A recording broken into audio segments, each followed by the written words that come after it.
Kamusta ka kabayan? Narito ang ulat panahon ngayong araw ng Miyerkules, January 24, 2024. Kung bago ka lang dito sa aking channel, pasuyo ng like and subscribe.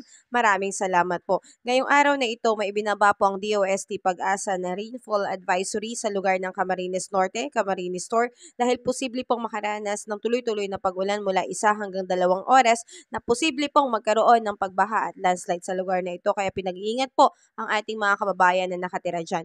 Samantalang ang ating panahon ay patuloy na naapektuhan ng dalawang weather system, walang iba kundi ang shoreline at ang northeast monsoon. Ang shoreline po ay patuloy na nakakaapekto sa eastern section ng southern Luzon, samantalang ilang bahagi ng Luzon at natitirang bahagi ng Luzon ay naapektuhan po ng northeast monsoon o tinatawag po nating hanging amihan. Asahan po natin na sa Bicol Region, Quezon, Oriental Mindoro, Romblon at Marinduque ay makakaranas ng cloudless sky with scattered rain shower and thunderstorm. Ito po ay dulot ng shoreline, kaya posible pong magkaroon ng pagbaha at landslide. Samantalang sa Cagayan Valley at Aurora ay makakaranas ng maulap na kalangitan na may pag-ulan po. Ito naman po ay dulot ng hanging amihan.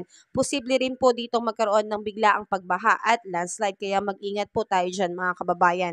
Sa mga nakatira naman sa Cordillera Administrative Region, asahan po ang maulap na kalangitan na may kasamang mahinang pag-ulan o pag-ambon. Ito po ay epekto po ng northeast monsoon o ang hanging amihan. Wala naman pong significant impact. Samantalang dito sa atin sa Metro Manila at ilang natitirang bahagi ng Luzon, patuloy na makakaranas ng bahagyang maulap na papawirin hanggang sa maulap na papawirin at may tsansa rin po ng mahinang pag-ulan.